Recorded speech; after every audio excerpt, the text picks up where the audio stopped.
wondering now in the next few months this lunar calendar what's going to happen, and is it likely that the destruction of the whole wicked system of things will take place at the hands of Jehovah God, the great executioner of his judgments against Satan and his wicked organization? Well, a lot will have to happen if it's to occur by September the 5th, the end of the lunar month of year 1975. A lot will have to happen.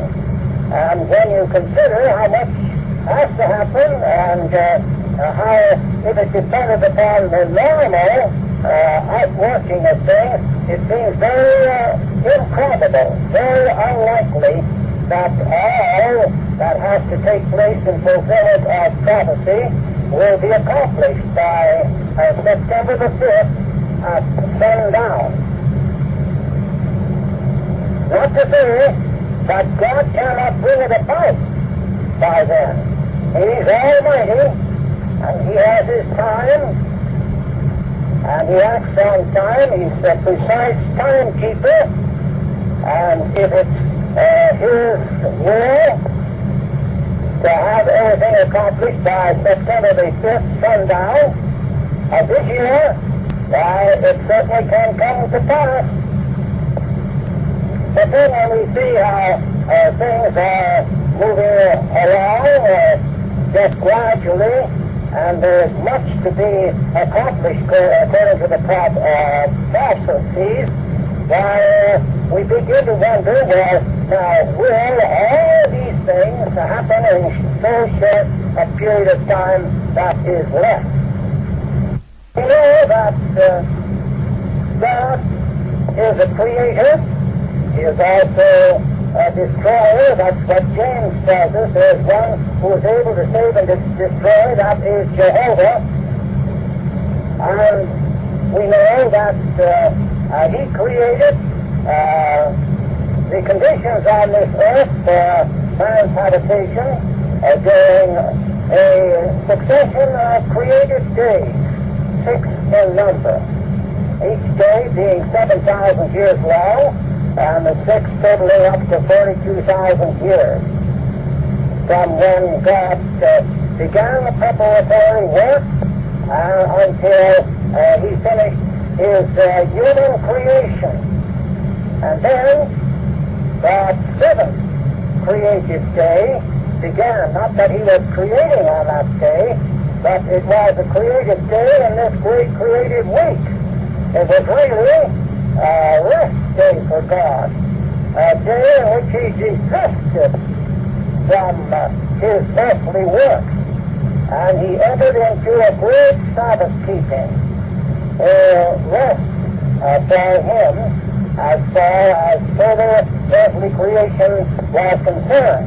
Although he was very active and operated with regard to all the rest of the universe, just as Jesus said, when he was doing works on the Sabbath day and was criticized for it, my Father has kept working till now, and I work too, even on this Sabbath day, doing good works, works of healing and works of teaching.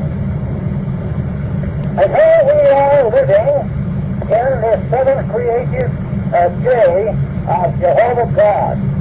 And the question arises, therefore, how far along in this 7th creative day are we?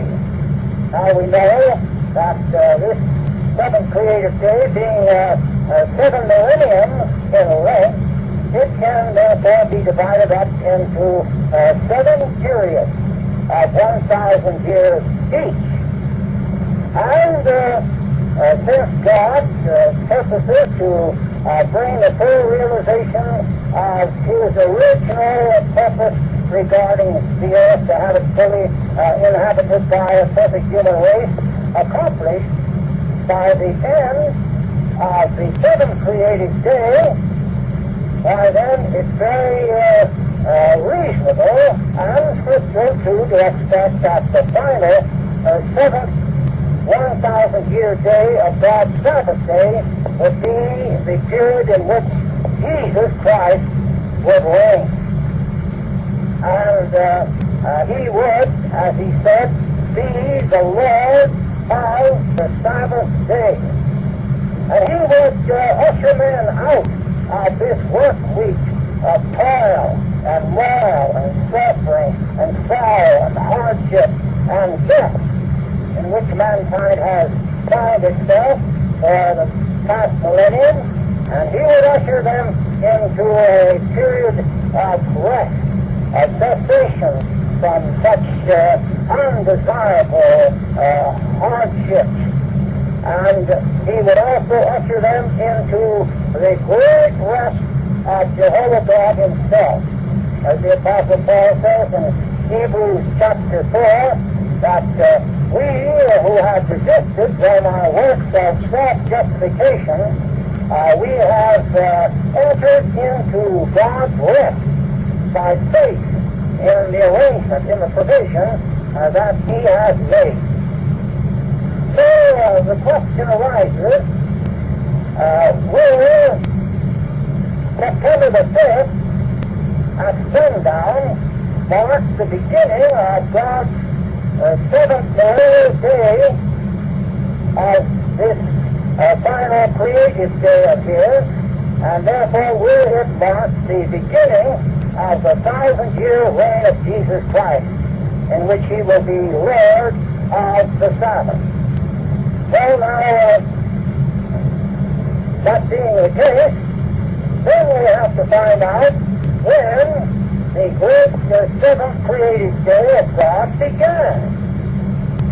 And does September the 5th at sundown mean that we have already been taught to make it a real Sabbath day for mankind by giving them the millennial kingdom of his Son, the Lord of the Sabbath? Then we have to find out, therefore, just when that seventh creative day began, and when the sixth creative day ended. Well, now, when did the sixth creative day end? And what relation has the year 1975 to this matter? Well, now, we have not said that 1975 will mark the end of this visible organization of Satan, the devil. We're not making any such prediction as that. We remember the mistake that was made with regard to 1914, predicting what it was going to signify. And we remember the mistake that was made regarding the year 1925.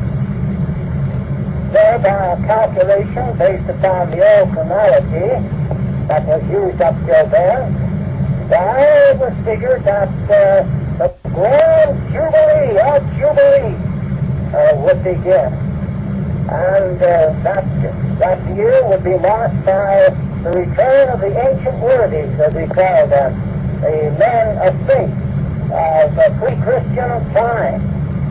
And I remember that Brother Leonard said there in a discourse, a public discourse given in Kismet Temple in Brooklyn, New York, that he said, if you die after 1925, it'll be your own fault. And so all kinds of predictions were made regarding that year.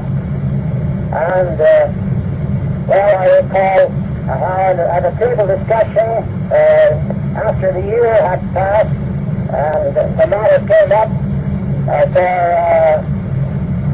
talking about discussing there at the Bethel table. Well, Brother Rutherford made this statement with regard to 1925. He said, I made an ass of myself. That's the way he felt about it.